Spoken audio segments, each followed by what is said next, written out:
Olá pessoal, tudo bem com vocês? Eu sou a professora Vilma Mendes. Se você chegou agora, seja muito bem-vindo.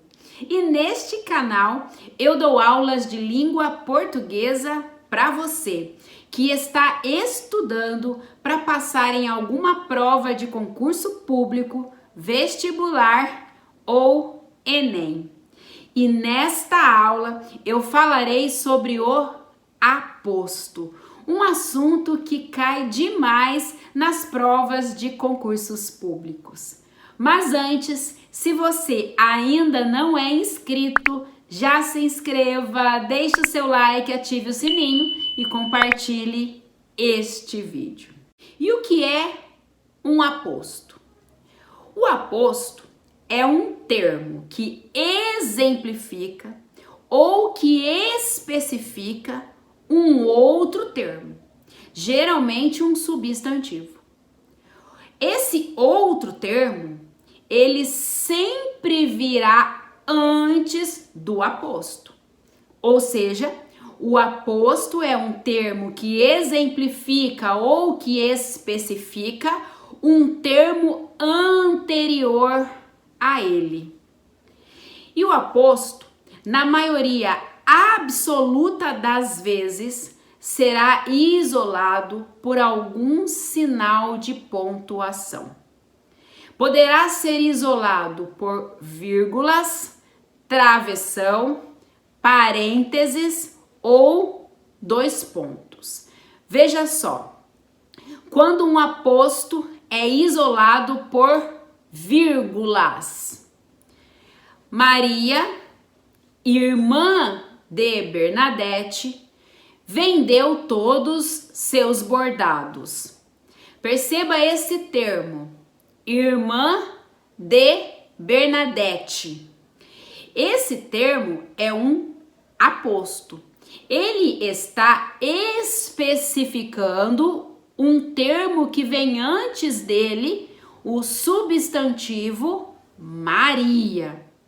E perceba que esse aposto, irmã de Bernadette, está isolado por vírgulas, sendo uma vírgula antes e uma vírgula depois. Mas o aposto, ele também pode ser isolado pelos dois pontos. Veja só. Gosto de tudo o que servem no restaurante. Os peixes, as carnes e as sobremesas. Perceba estes termos: os peixes, as carnes e as sobremesas. Esses termos são um aposto, ou seja, estão exemplificando um termo que veio antes dele. E perceba que este termo, ele está identificado pelos dois pontos. Mas o aposto, ele também pode ser isolado pelos parênteses. Veja só. A Semana Santa de Sevilha, maior festa religiosa da Europa, é um dos eventos mais procurados pelos turistas na época das celebrações pascais. Observe este termo, maior festa religiosa da Europa. Este termo é um aposto que está especificando um termo que vem antes dele. E perceba que esse aposto está isolado pelos parênteses. E o aposto, ele também pode ser isolado pelo travessão. Veja só, Chico Buarque, um dos maiores compositores de música brasileira, lançou outra obra literária. Observe este termo, um dos maiores compositores da música brasileira. Este termo é um aposto que está especificando um termo que veio antes dele. E observe que neste caso o aposto ele está isolado com travessões. Agora veja, em geral, o mais usual é que o aposto seja isolado por vírgulas. É desta forma que geralmente nós iremos ver o aposto sendo isolado. Contudo, você que presta concurso público precisa saber que a gramática prevê que o aposto seja isolado por esses outros sinais de pontuação. E o aposto possui a sua classificação. Essa classificação ocorre em decorrência da intenção no discurso. Existem 7 tipos de apostos e eu vou falar sobre cada um deles para vocês. Nós temos o aposto explicativo, o aposto distributivo, enumerativo, comparativo, resumidor, especificativo e aposto de oração. Vamos ver cada um deles. Aposto explicativo é aquele que traz uma explicação sobre o termo anterior. Veja só, a geografia, estudo da terra, é uma disciplina fundamental do currículo escolar. Observe esse termo, estudo da terra. Perceba que é um aposto, está isolado por vírgulas e ele está explicando um termo anterior, o termo geografia.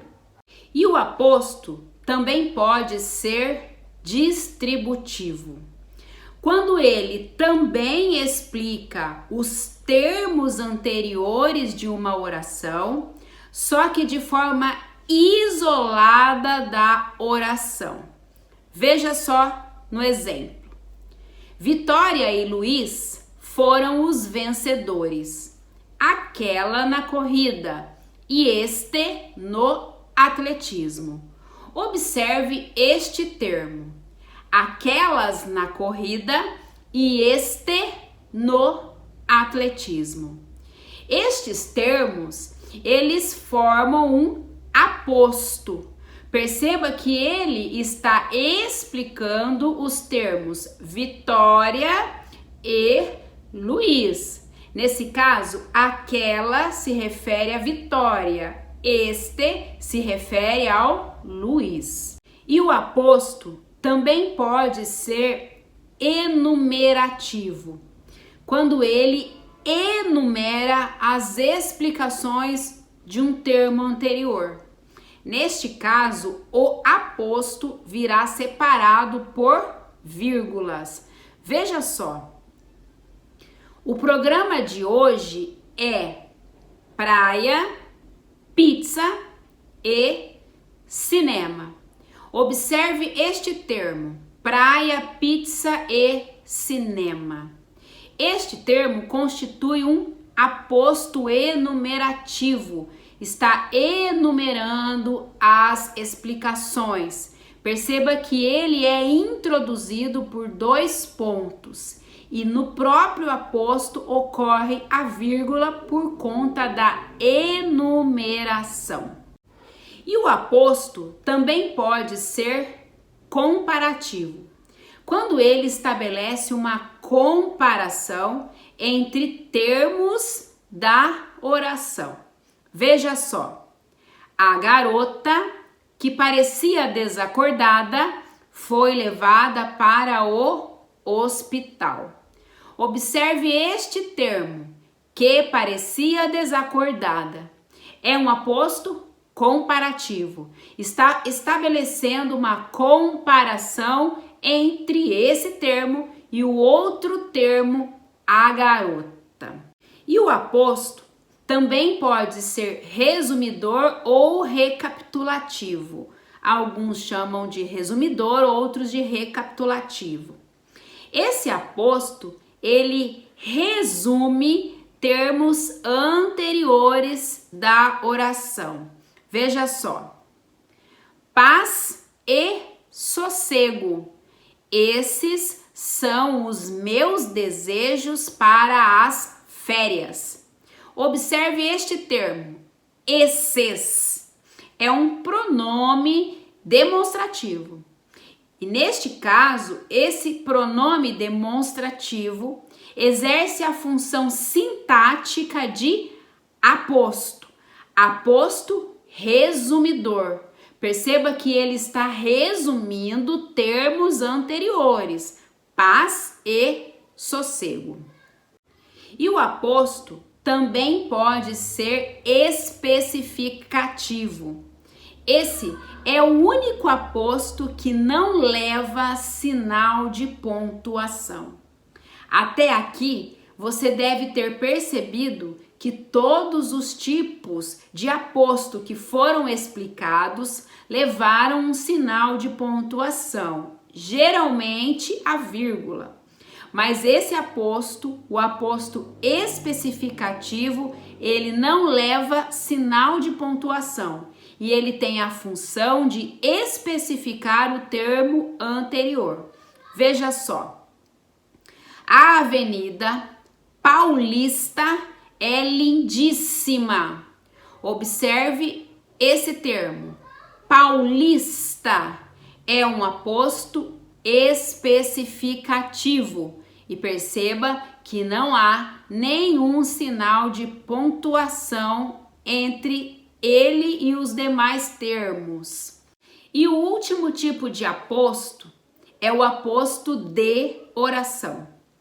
Esse aposto consiste em uma oração que depende sintaticamente da outra oração.